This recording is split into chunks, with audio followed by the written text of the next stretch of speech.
There's been a huge increase in opioid overdoses in BC and Alberta in recent months. The opioid crisis in Alberta is killing more people than it ever has. It has been a deadly year for the opioid crisis, particularly in Western Canada. It's a serious issue that we've been following closely here on The National, one that's had devastating effects on families and communities across this country. We're in the middle of an explosion of opioid overdoses in Alberta, and these are all preventable deaths of Albertans. In the first 5 months of 2021, there were 624 deaths associated with this, and that is 41% greater than the corresponding time period last year. There are months where the numbers are actually more than double what it had been the year before, and this translates into 3 to 4 preventable deaths of Albertans every day. I want to complete a next of kin notification today. Another tragic death. Somebody has died to an opioid addiction. It's never easy to come do these. It's normally a little bit of a difficult situation to have to come and tell the family that they've lost a loved one. And at least we'll have some assistance with that today, but it's never easy. At Victim Services, we provide information, support, and referrals to victims of crime or tragedy, and we also do crisis intervention. So we see the impact that opioid addiction has on individuals, families, and communities every day in our jobs. Anyone can become addicted, and so we encounter people from all walks of life. It might be someone who is a farmer, it might be someone who is a local business person, and it might be someone who's experienced trauma in their lives as well. This is pretty much the last picture I have of him, and he had taken it himself, and it always made me feel sad because he looked so tired and so just in a place where a person probably doesn't want to be. No, I don't know when he started, his addiction started, I don't know when, but I believe he was trying to medicate himself to get through life, right? My last conversation with him was awful because I was angry with him. I remember telling him I was disappointed, which was awful because he already was disappointed with himself. And that's a huge, huge weight to carry because you don't ever want anybody to leave our world thinking that their parents didn't love them or were disappointed with them. And the crux of that too is that when they are doing what they're doing, they already know that. They are already so full of shame that for us to keep reaffirming it to them probably is not, well, I know it's not helpful.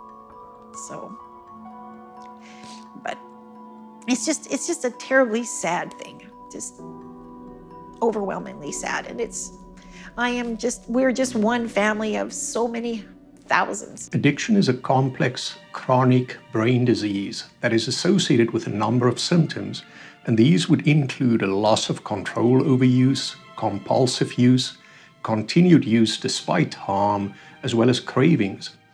The illness of addiction is not simply a choice. Someone doesn't wake up early in the morning and decide, today I want to be an addict. We know that after the brain's been exposed to substances over a while, that there are actually changes occurring in the brain on microscopic level, and that rendered the individual user unable to stop using without facing consequences. We went with the mindset that, you cut your kids off and you let them hit rock bottom and then they will make the choice to become well again. But that really is foolhardy advice because you can't expect somebody to fix themselves. If somebody had a broken leg, they would get help to put a splint on the leg to be healed. The same mindset has to be applied to addiction. You can't just say, well, fix yourself. If you want it bad enough, you'll fix yourself, but you can't. It is such a big problem. You can't do it by yourself. And he didn't know how to ask for help. We didn't know how to offer the help. We didn't even know what that help would have looked like at the time either. So if we come into contact with an individual or family struggling with addiction or who are affected by addiction, we can refer them to Alberta Health Services Mental Health and Addictions Clinic. And then there's also different services in the community. At the Friendship Centre, we have a harm reduction program available, and we do have Alcoholics Anonymous, Al-Anon, and Narcotics Anonymous meetings as well. My name's Mike, a recovering addict, 20 plus years of addiction in opiates and many other things, starting out at a young age. Seems like a lifetime ago.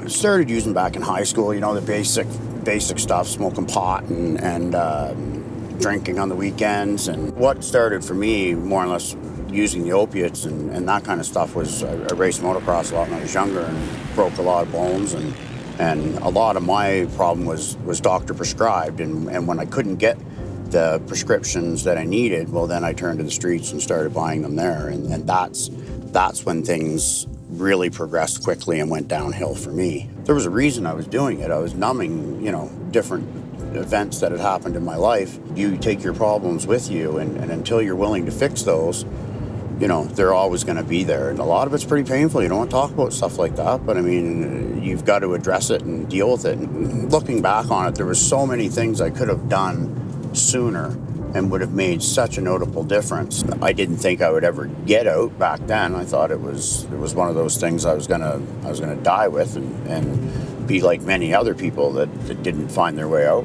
When I started to think about it and all the BS and stuff that I went through to feed the addiction, it really wasn't that much work to feed the sobriety. The NAC in Grand Prairie, went there for one hitch the first time and bottlenecked 20-some years of addiction into, you know, almost 3 weeks. And it was just a lot to put into that short amount of time. So ended up relapsing a few different times, this and that, went back again. Second time it stuck, I guess, because I've been clean since. For every addict, you know, that's using, they affect, you know, a lot of people, family members and, you know, grandparents and cousins and aunts and uncles and just people in the community, whether it's the people that, you know, you're stealing from or buying drugs from, or, you know, it's just a vicious circle, and it affects more than just the person that's using. And that was my thing. I was selfish and thought I was only hurting myself. It must have been so hard for family to see and not be able to do anything. And looking back at that, that's the part that bothers me the most, is how helpless and hopeless they felt, let alone the way I felt. I could be anybody's mom, to be honest. I am anybody's mom. I'm the median age, all those things, you know? And if you could look at me and say that this is how you want to remember your mother, you know, with broken heart, all the other cliches that go with it, you know, I don't think anybody purposefully would want to do that. Like I mentioned before, I don't think Cameron wanted to die. You know, that is never a person's intention, but I don't think they understand that it is a potential thing that could happen when you're using, especially opiates. I don't think you realize the chaos that is left behind when you're gone. You know, I think when you're using drugs, you feel so small that you don't care for yourself, you don't love yourself, that you think nobody would care, but that is the furthest from the truth. Somebody always cares for you. Somebody always loves you. And nobody more than your mom.